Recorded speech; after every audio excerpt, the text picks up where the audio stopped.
Good morning, boys. Hopefully all of you are doing well.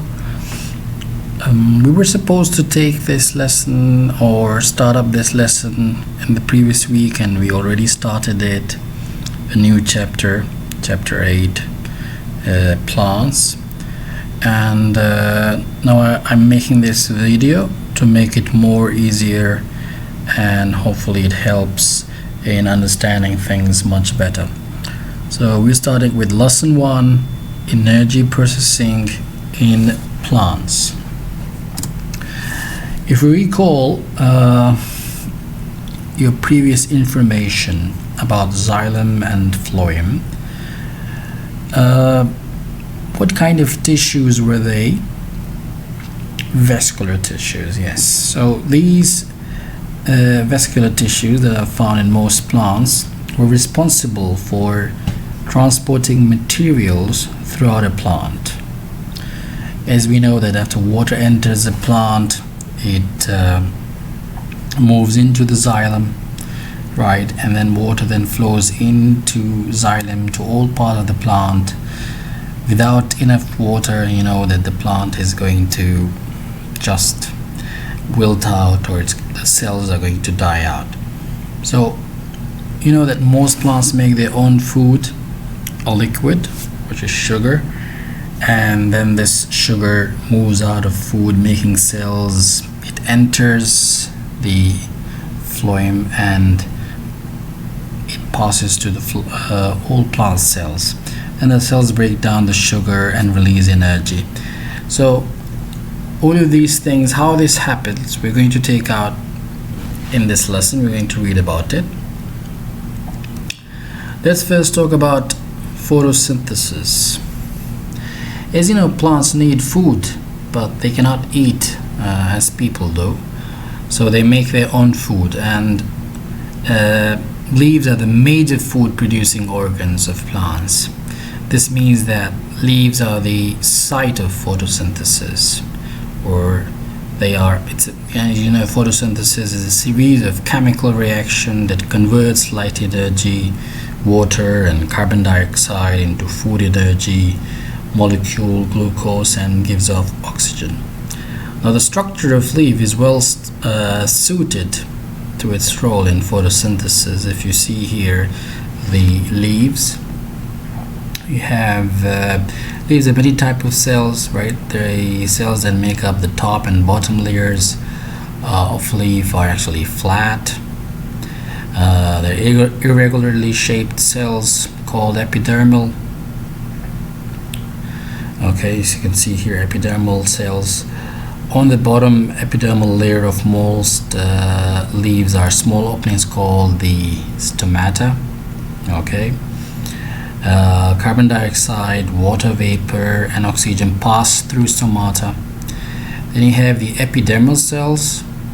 The epidermal cells can produce a waxy covering called the cuticle.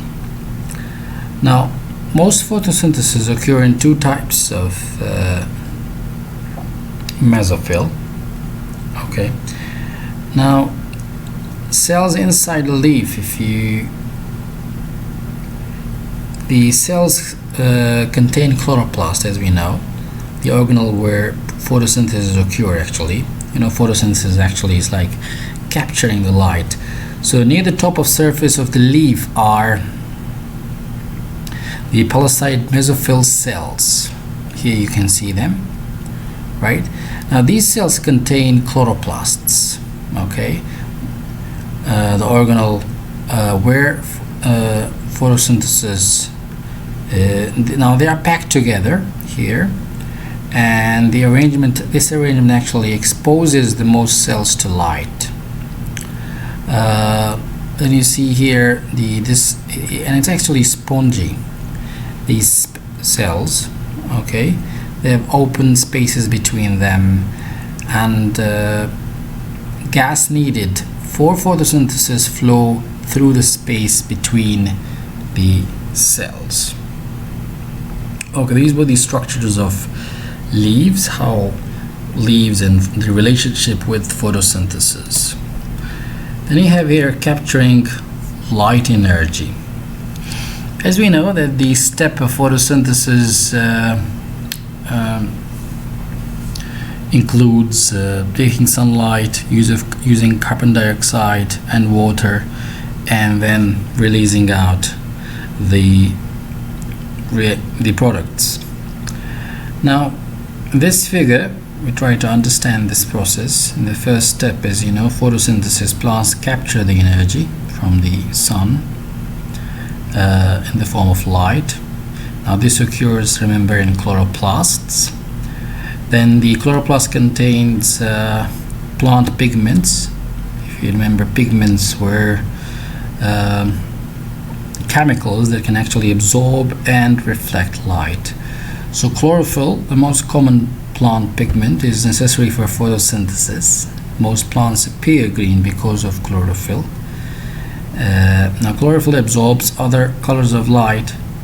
The light energy is used during photosynthesis. Now once chlorophyll traps and stores light energy, this energy actually can be transferred into other molecules.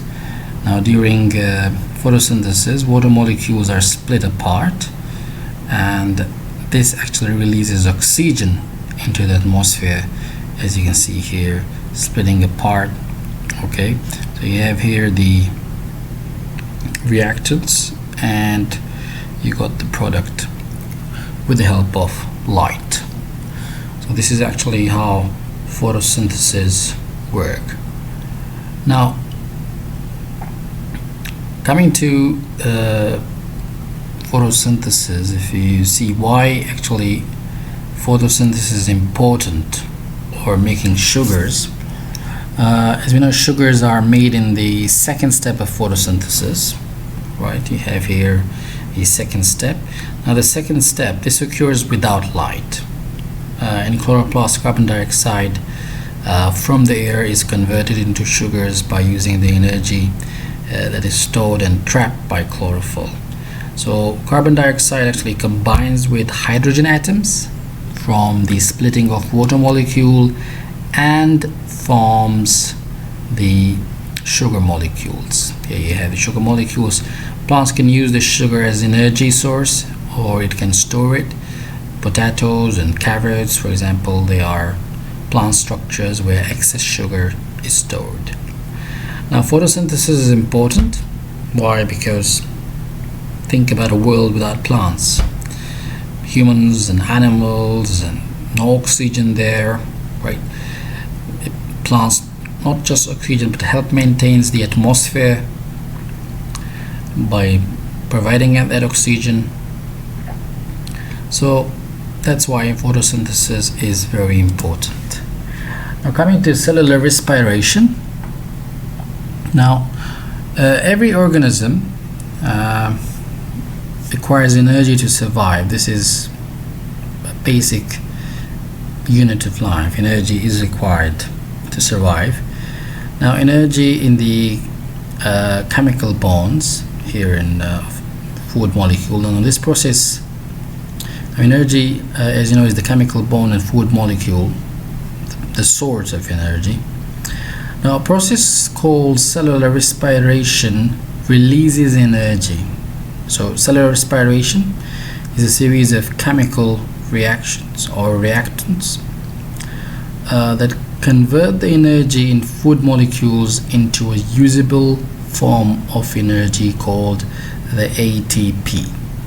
Okay, so what happens during, now you see here photosynthesis, that the energy is made. Now they need to use this energy. The glucose molecules are broken down during cellular respiration. Much of the energy released during the process is used to make ATP, okay, which is an energy storage molecule. Now this process requires oxygen. Remember, the photosynthesis process was requiring carbon dioxide, but this is the opposite. This process requires oxygen to produce water and carbon dioxide as waste products. So it's actually the opposite of photosynthesis, and it occurs in the cytoplasm and mitochondria of cells. Now cellular respiration, why it is important? Because think that your body did not break down the food that you eat through cellular respiration, so you would not have the energy to do anything. Similarly, plants produce sugar, but without cellular respiration, plants could not grow, nor they can reproduce, nor they can repair the tissues. That's why cellular respiration is very important. Now, if we compare photosynthesis with cellular respiration, it's quite easy. The opposite things happens here. Now, you see this table will help you a lot. There's a kind of a summary of what you have in your book. You have the process for photosynthesis and cellular respiration. Photosynthesis requires the light energy, carbon dioxide and water. Cellular respiration, on the other hand, reactants are glucose, sugar, and oxygen. So products, here you have the product glucose and oxygen, carbon dioxide, water, and the energy molecule. Now, organelle in which it occurs, so remember it, photosynthesis occurring in chloroplasts, while cellular respiration occurs in mitochondria.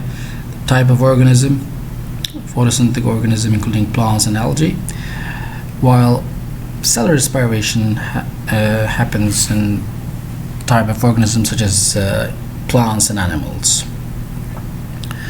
So this is the table or the comparison between photosynthesis and cellular respiration.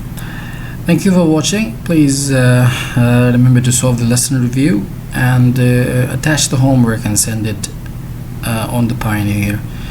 7A member will send it to me and 7B will send it to Mr. Yahya Zod, and we're gonna give you feedback about the homework in the coming lessons. Thank you once again and stay safe.